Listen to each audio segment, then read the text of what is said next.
This webinar is for the VQManager enhancement May 2018. It covers the off-the-job training function. New apprenticeship standard learners are required to show that they have spent 20% of their paid working time on off-the-job training.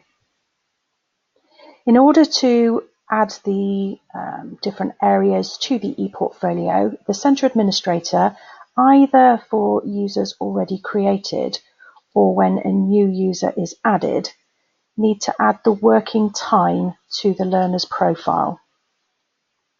The working time section is located underneath the qualification section, and here you enter the number of hours that particular learner is contracted to work per week. You can use the minutes if you need to. For example, if somebody's working 15.5 hours, you can add 30 minutes if you wish as well. When you've changed the working time, if you're doing this in retrospect, just make sure that you press the Save button so that it auto-calculates. The way that the working time hours work are that the system will take the start and end dates for the learner to work out the total number of off-the-job hours required for that learner over the course of their study. Annual leave is not subtracted from this calculation, and this simplifies the calculation and provides a buffer to make sure that learners are fulfilling the 20% with some time to spare. So for the assessor, there are two areas where off the job can be recorded. Two different tabs. It doesn't matter which tab that you record the off the job, it all calculates in the single report. So you've got the learner diary section where you've got a new area called off the job, and you can either add a start time and end time if you wish. If that's not relevant, you don't need to add the start and end time. You can just put the duration in hours in that particular area down there. After you've added the off-the-job training duration, this one for the assessor automatically ticks. I hereby confirm the off-the-job hours are accurate and the training is complete. If the assessor needs the line manager, the employer, the mentor, the person that's looking after the learner needs to confirm those hours as well, a tick can be put in that area there, and then the line manager will receive notification to confirm the off-the-job training hours. They would go to that particular entry, and there's the information there, and then the line manager would then confirm that the off-the-job had taken place. They can add any comments if they wish, and then save and confirm the comments.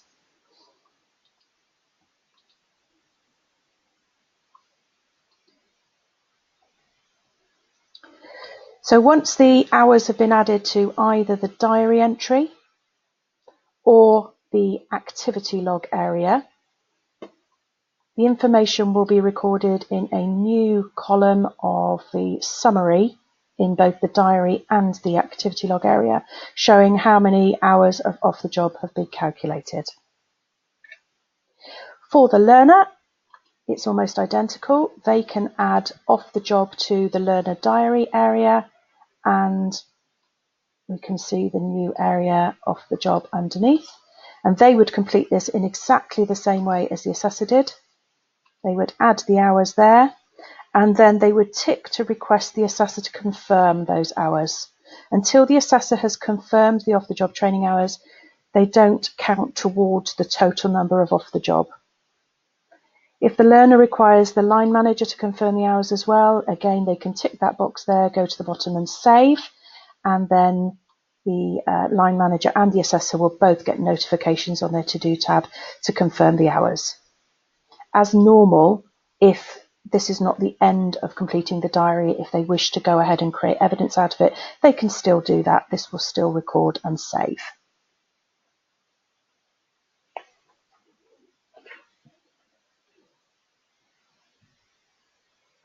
So there are a couple of areas that the reports are now visible. If we look at the dashboard for the assessor,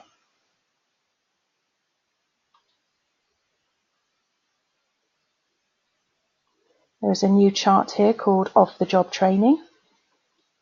If I want to see which learners are just in the red, I just click in the red area. But if I'd like to see all of them, I can click in the white area around the outside. This will pull up a sheet showing me all of my learners. If I want to go to any of those learners, I can click on their name and it will hyperlink back to their ePortfolio. I'm able to see that I've got quite a few here that are in the yellow, and that basically means that no hours to date have been logged for that particular learner, and that's why they're yellow.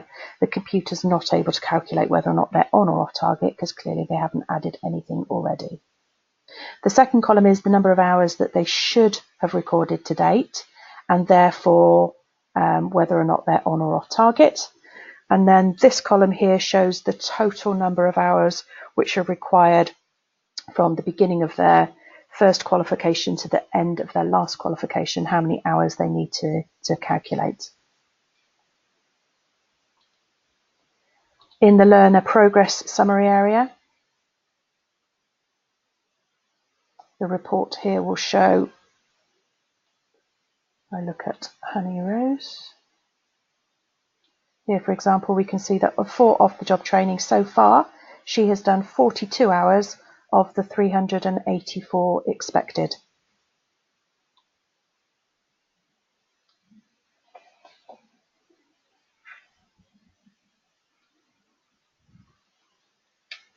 For the learner, they're able to see the information in the normal areas.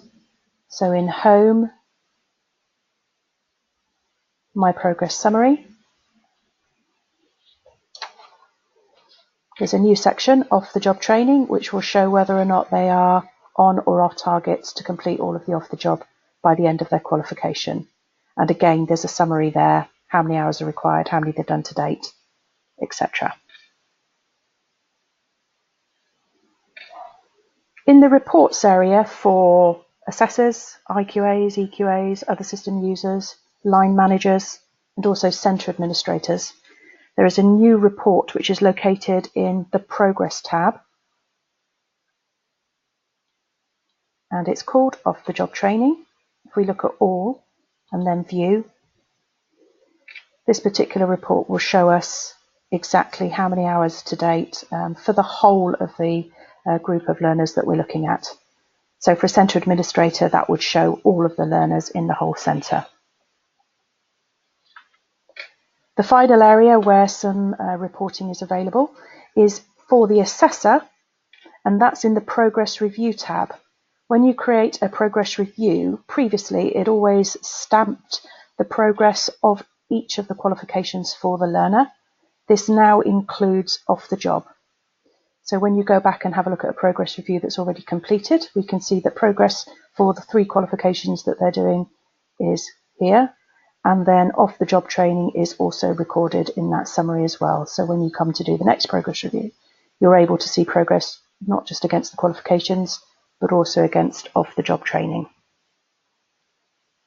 One thing to note is where a learner has both guided learning hours and off the job training set up against their account, the users can still log guided learning hours and off the job training hours with different start and end dates because the functions are completely separate.